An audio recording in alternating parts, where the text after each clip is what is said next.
Jared. 2024, I know as, especially for myself, this is the first presidential election I will be voting in. There are many young voters who feel the exact same. But one of the questions on the table right now is, how much are young voters being listened to, just generally, but specifically into this election as well? So I think that the Harris campaign at the top, as well as the local candidates here, are very much listening to the young candidates.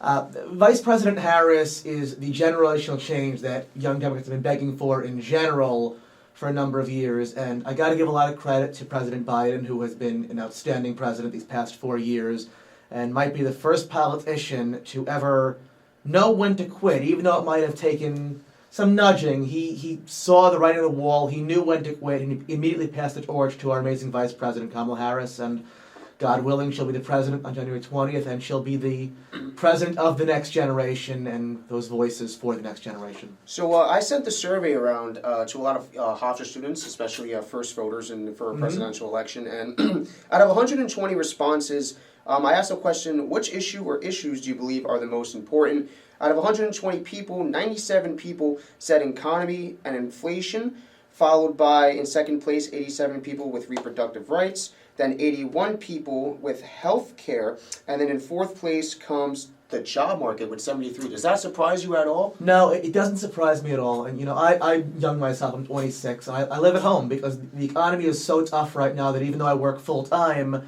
there's really nowhere to buy a home, especially on Long Island right now. And Democrats are better for the economy, and it's a big misconception when people go out there and say that Republicans are better for the economy. If you look at the last 5 presidents, in the 90s, President Clinton actually was the last president to balance the budget.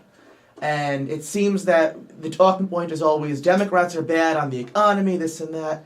But if you look at it, Republicans come into the White House, they leave the economy worse than they left off. Bush led to the Great Recession. Trump he became the first president to actually lose jobs under his administration. So Democrats get blamed for the things that the prior Republican administration actually did. And if you look at the economy under Biden, he has picked up jobs. Inflation is going down. And if you look globally, the United States is one of the lower countries on the inflation scale, and corporate profits are up. And they can go out there and say that inflation is causing them to need to raise prices all they want, but their profits are at a record high. It's not inflation, it's the corporations turning and using inflation as an excuse to rip off the middle class. And so, in the same survey, another question I asked was if any specific candidate or if the voters felt if any specific candidate was reaching out to them more. And shockingly, in a landslide, 65% of those surveyed have said yes, Vice President Harris. Does it come to a shock to you that Harris is aiming and targeting the younger generation? And to further that question too, on the Trump side of things, why is he not, or what's the downfall to not targeting the young generation? So I think with Trump, it's almost a level of narcissism. I think in his mind, he is going to win this election in a landslide, and the voters don't matter to him. This election is not about Trump wanting to do better for the country. It's about Trump wanting to do better for himself. And as we've seen from this conviction, I really think that it's about Trump wanting to run to stay out of jail. He announced his candidacy way early. That way, the second that the campaigns and the indictments became a thing, he can go out there and say, oh, it's the first time they're indicting their political opponent. Well, he was their political opponent because he never stopped running for president. And nobody's above the law. The president's not above the law, the former president's not above the law, and I think it's actually great for the country, even though it's caused some divide and division that he was indicted and later convicted. It's great for the country because it sends the message that nobody is above the law in this country, no matter who you are, what you've done, and that really is the beauty of democracy, that nobody's above the law. And as far as Harris goes, she's targeting young voters because she knows that young voters in the past have not been a very large demographic of voters. And it's been a shame that even in 2016, my first election, voting for Secretary Clinton, I spoke to a lot of people that felt very strongly about what was going on and just they didn't show up to vote. Then you look at 2022, when everybody predicted that red wave, the polls were showing a red wave, young people weren't told the way that they ended up showing up to vote because they never voted. Young people delivered the Senate for the Democrats, and young people are going to deliver this election for Kamala Harris. They're going to make Hakeem Jeffries Speaker, and they're going to, God willing, keep Senator Schumer as our majority leader. And so I also asked to say another question on the survey. As a young voter, do you feel like your needs are being met? And so surprisingly, 37.5% of those surveyed said no, but 40.8% said partially met. Do we think that number is going to increase? And in the prospect of a possible Harris presidency, do we feel like there's going to be more power and more ears at least focused on the younger generation? Absolutely. I think that Kamala Harris has made a point of including young voices. But I just want to point out, we have two other major elections on the ballot in November.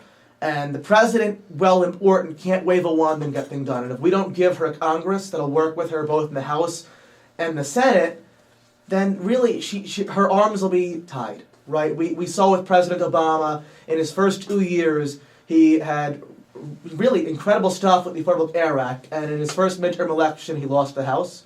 They lost the majority in the Senate, and the Affordable Care Act was never perfect, but it was an amazing start to something we've been working on decades. In the 90s, they called it Hillary Care when they made it her project. Ted Kennedy, the late senator from the big Kennedy family, was pushing health care since the 80s. And even before that, when his son had cancer and lost his leg, and he saw that had he not been very wealthy from that family and talking to people in the hospital, other parents wouldn't have been able to do the same things that he was able to do for his son. And that was a passion for him. And while the Affordable Care Act wasn't perfect, it was an amazing start. And the president at the time said that he wanted to keep improving it. Every time he put an improvement into Congress, Speaker of the House Boehner, and then later Ryan, and Majority Leader McConnell refused to make those changes because Republicans would rather campaign on the issues than actually do something about it. Even this year, bipartisan border bill, Trump called the Speaker of the House and said, "Don't you dare, I want to campaign on that." And so the Republicans own the border issue now, not the Democrats. So as the Vice President of Nassau Young Democrats, I know there has to be people that come to you and say, "Oh, my vote doesn't matter," and from both sides of the political spectrum. Absolutely. So as someone who is trying to garner that younger vote, what's your message to those who feel like their vote's going to people who are just so old and disconnected from them? Yes. So my point is, if you look at the last election in New York, the big one in 2022, our governor's race, everybody sort of wrote that off as it's New York. How could it possibly happen? Well, Congressman Zeldin came, I believe, 4 points away from unseating Governor Hochul, and we almost had a Republican governor. Even locally, you look at races up in the city of Glen Cove back in 2017. The incumbent mayor is a Republican. On election night, he was ahead. They counted the absentee ballots. The Democrats unseated the incumbent mayor. 3 votes. Your vote absolutely matters. And if everybody that said their vote didn't matter and didn't vote voted, we'd have a completely different candidate winning almost every time, because only about 40% of the population votes, and it gets even lower in the local elections. We can not even break 10% of people voting, and as much as the presidency is important, the local is even more important, because that's what's going to actually affect your day-to-day life, what goes on up in Albany. The whole state legislature's on the ballot this year. We have some swing districts that flipped Republican in that wave of 2022 we had in New York. We have a real chance to win those seats back with state Senate candidate Kim Kaiserman, Lisa Lynn, James Lynch, Celia Bino, amazing candidates for the state Senate, and those are seats that we really have a chance at flipping. They care about young voices. They've held events focused for young Dems, partnering with us in the Nassau County Young Democrats. They want to know what young Democrats are thinking, because they understand that it's the next generation, and a lot of the decisions they'll make right now, they won't affect them, but 20 years from now, those decisions will affect us, and they'll affect the next generation of Americans that can't even vote yet. So let me ask you this too. We're about 5 weeks away now from the election itself, and what you could call the final leg of the race. What would be the most important things, if you're looking at it from a third-person perspective, for both Harris to do in this last leg and for Trump to do in this last leg? What do you think their priorities should be? So with Vice President Harris, she has a unique position right now of hindsight. And in 2016, it looked like it was going to be a Hillary Clinton landslide. I mean, I sat down on election night. I was excited we were going to elect Hillary Clinton as president. I had voted earlier that morning for the first time.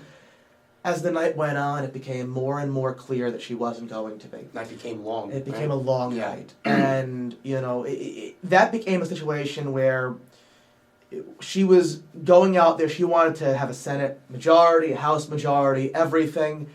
And Michigan, Wisconsin, Pennsylvania, those are 3 states that were the blue wall, as they called it, and they didn't go for Hillary Clinton. And if you combine the votes in those 3 states, it was a collective 40,000 votes.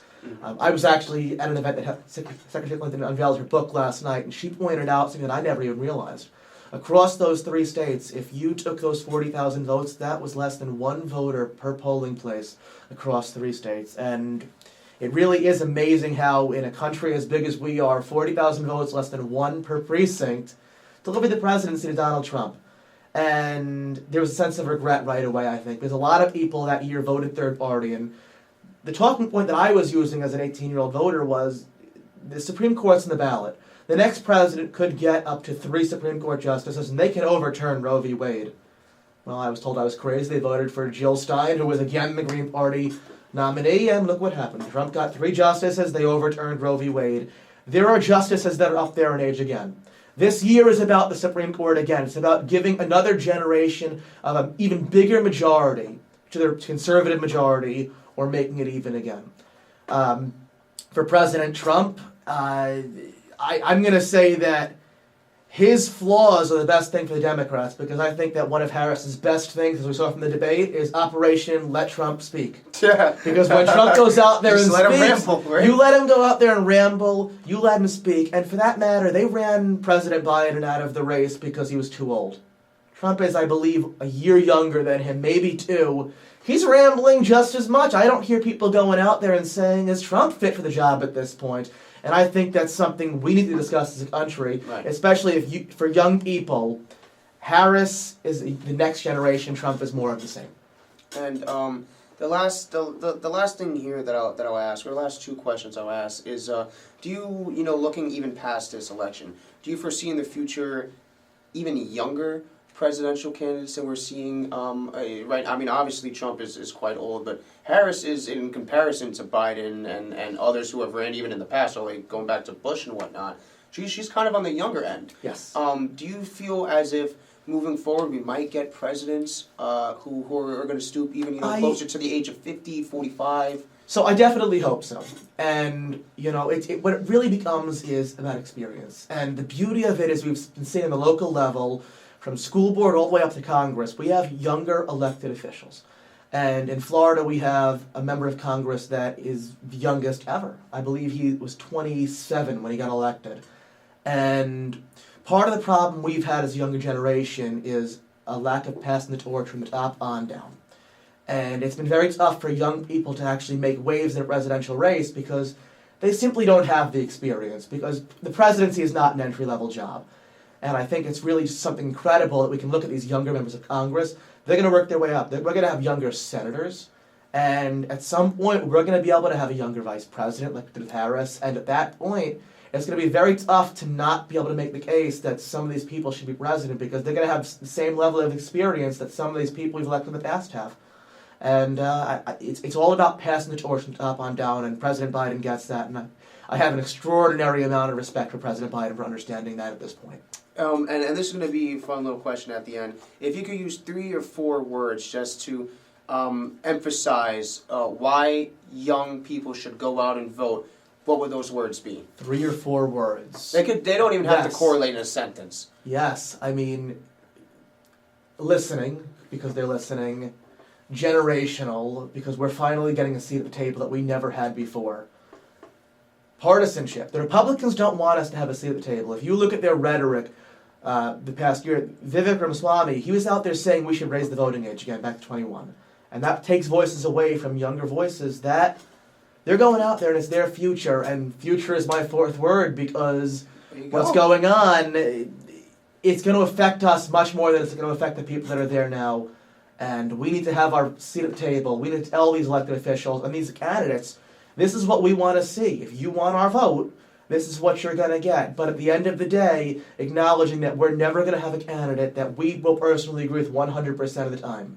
And while we might be upset with some stances on the issues from a candidate. We can't let that be the reason they don't win, because I'll tell you, for young people, there might be concerns about Kamala Harris. Donald Trump will be far worse on all the issues that you might think she's not far enough on. He'll be worse for them, and we'll be worse off for them as a country, and democracy is on the ballot. We saw it on January 6th. We can't let that happen again. It was really one of the most disgusting days. I spoke to my grandfather, who leans the other direction. He watched on January 6th, and he said, it's not partisan, it's anti-American. And to let the guy that orchestrated that whole thing in Donald Trump come back into the Oval Office, that would be a failure of us as Americans. Democracy is on the line. We have to take this election seriously. Well, Jerry, thank you so much for spending your time with us. My pleasure.